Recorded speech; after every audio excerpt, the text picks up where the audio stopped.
A polo shirt that costs $12 to make is sitting on a shelf with a $110 price tag. The fabric is standard. The stitching is average. The cotton is the same grade you find in $30 shirts at any department store. The only thing separating that shirt from a $10 blank is a small embroidered crocodile on the left chest. And that crocodile costs you $60 to $80 every single time you buy one. Today we are doing a full brand autopsy on 5 polo brands that have been robbing men blind for decades. And then we are going to show you the 2 brands that quietly refuse to play that game. By the end of this video, before we tear anything apart, you need to understand what you are actually buying when you buy a polo shirt. The fabric is called piqué cotton. It is a waffle-textured knit that gives the polo its distinctive look. Every brand on this list uses it. The difference between a $20 polo and a $120 polo is almost never the fabric category.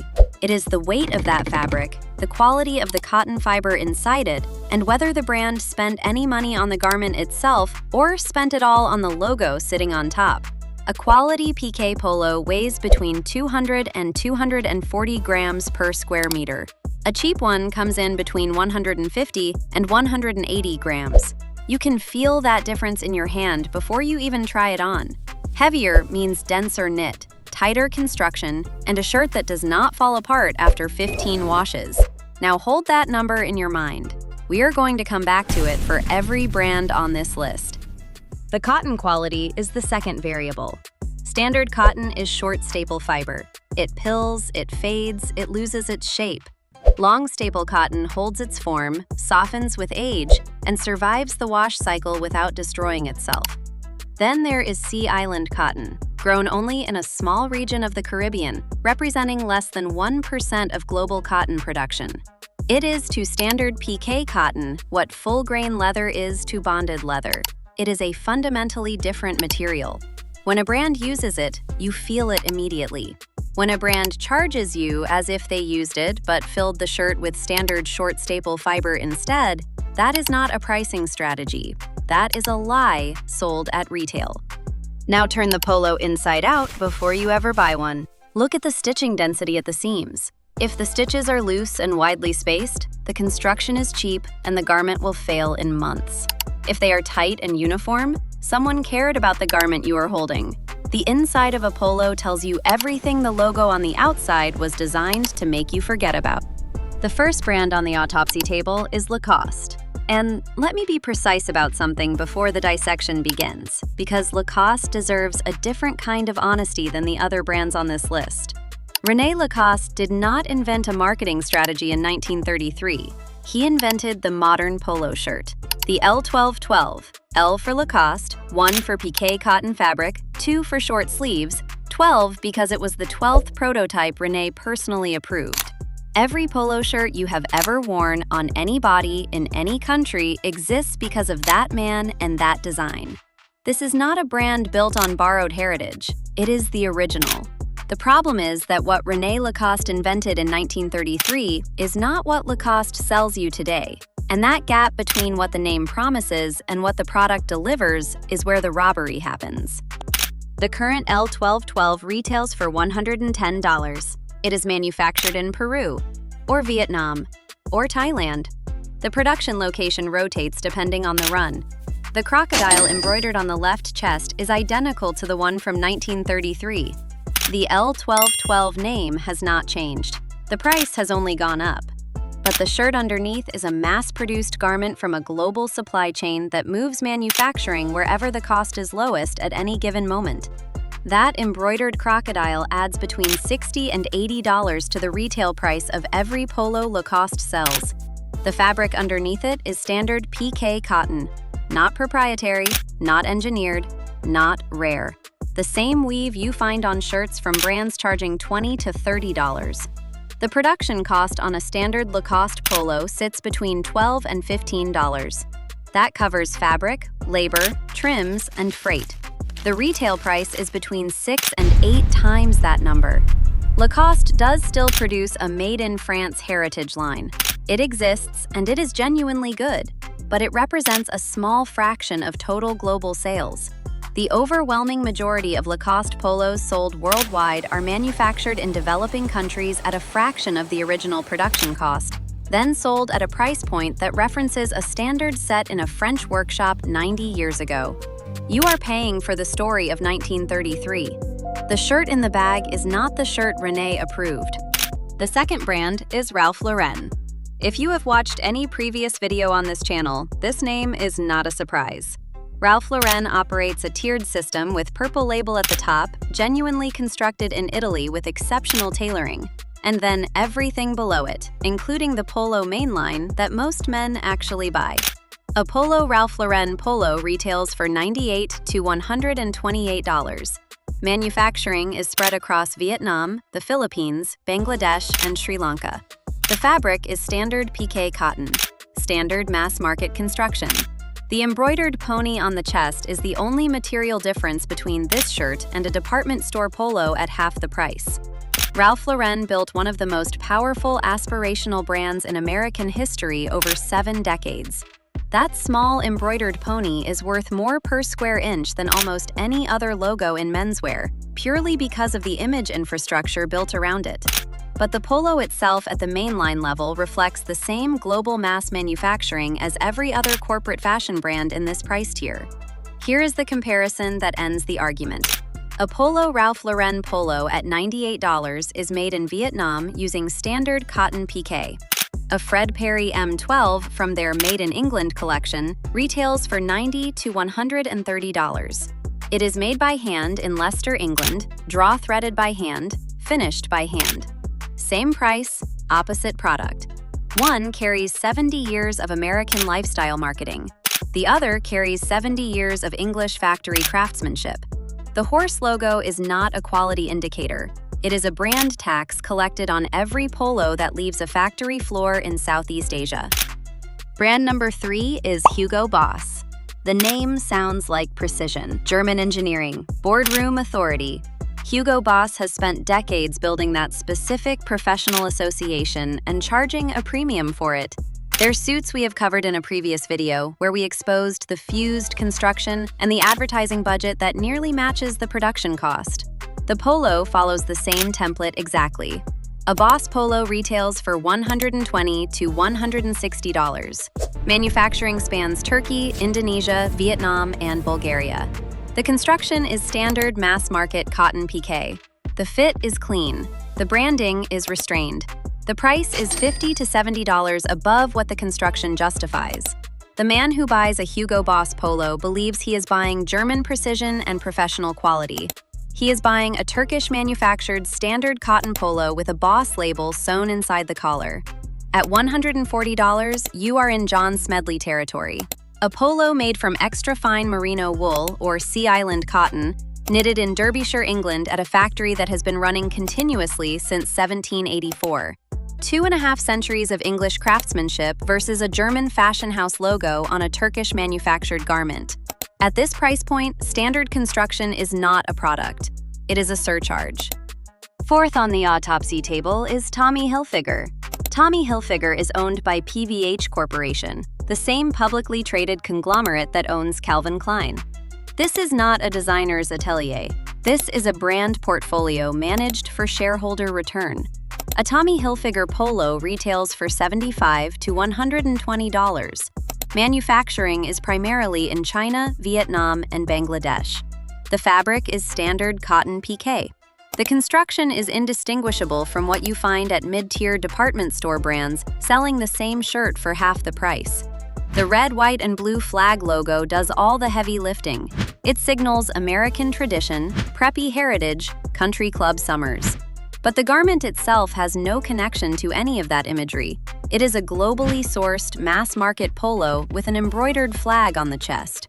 At $85, you could buy a Gran Sasso polo made entirely in Italy by a family that has specialized in knitwear and only knitwear for over 70 years. 3 generations of Italian expertise versus a PVH corporate product manufactured in Bangladesh. The flag is not a quality marker. It is a lifestyle tax. And at this price tier, you are paying for the image of American tradition assembled on a different continent entirely. The fifth brand on this autopsy table is Vineyard Vines.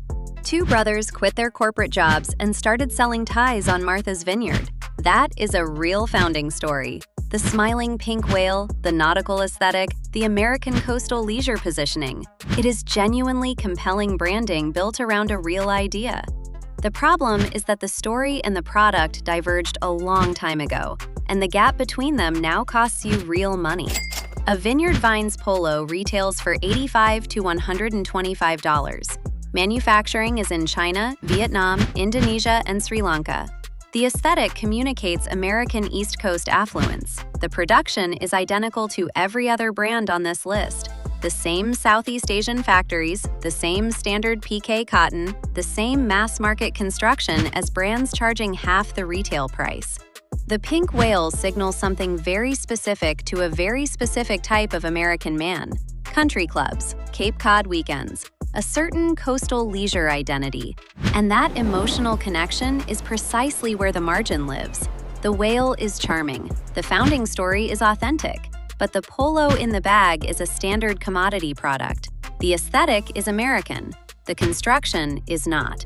And at $100, the gap between those two things is wider than Nantucket Sound at high tide.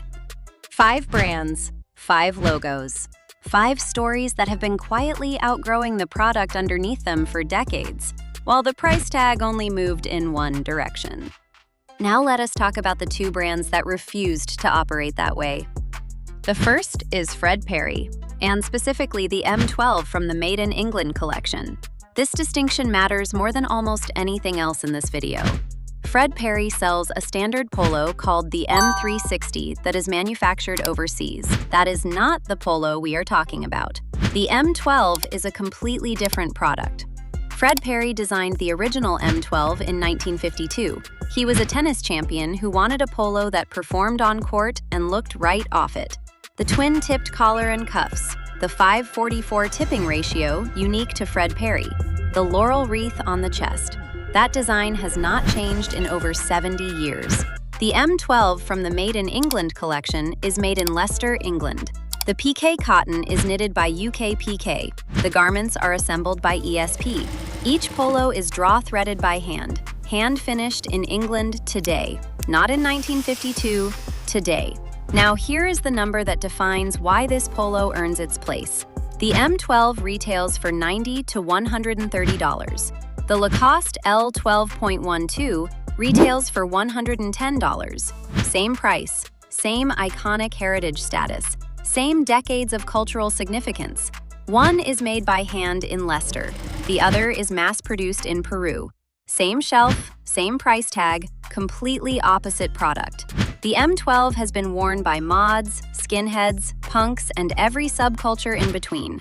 It crossed from tennis courts to music venues and back again across 7 consecutive decades. That kind of cultural endurance does not happen because of a marketing budget.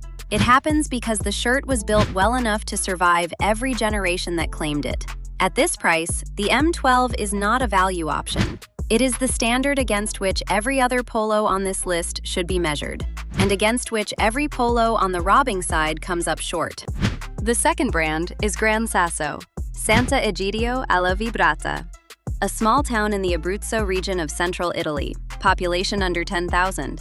This is not Milan, this is not Florence, this is rural Italy, where a family named Gran Sasso has been making knitwear since 1952. 3 generations, 1 family, 1 product category. Gran Sasso does not make suits. They do not make shoes. They do not make handbags or accessories or seasonal trend collections. They make knitwear. That is the only thing they have done for over 70 years. And that singular focus is their greatest competitive advantage against every brand on the autopsy side of this video. Every Gran Sasso polo is made entirely in Italy. Italian cotton sourced directly. Italian knitting machines. Italian hands finishing every single garment. Their fine knit polos have a drape and a hand feel that comes from 7 decades of doing exactly one thing and refusing to do anything else. The weight is right. The density is right. The construction reflects generational knowledge that cannot be assembled by a corporate brand portfolio in a quarterly planning meeting. At $150 to $280, Gran Sasso delivers genuine Italian construction without the Italian fashion house markup. No runway shows, no celebrity endorsements, no global advertising campaigns. The money that every other brand on this list spent telling you how good they are, Gran Sasso spent making a better polo. Compare directly. Hugo Boss at $140, Turkish manufacturing, standard cotton. Tommy Hilfiger at $85, Bangladeshi manufacturing, standard cotton. Gran Sasso at a comparable price point with authentic Italian knitwear expertise behind every stitch. And on a construction per dollar basis, neither of those brands comes within range. When you hold a Gran Sasso polo, you are holding 70 years of accumulated knowledge from a family that chose one craft in a small Italian town and spent the next 3 generations mastering it. That kind of dedication cannot be faked. It cannot be licensed. It cannot be manufactured in a branding meeting. It can only be built, 1 decade at a time. 5 brands running the same playbook.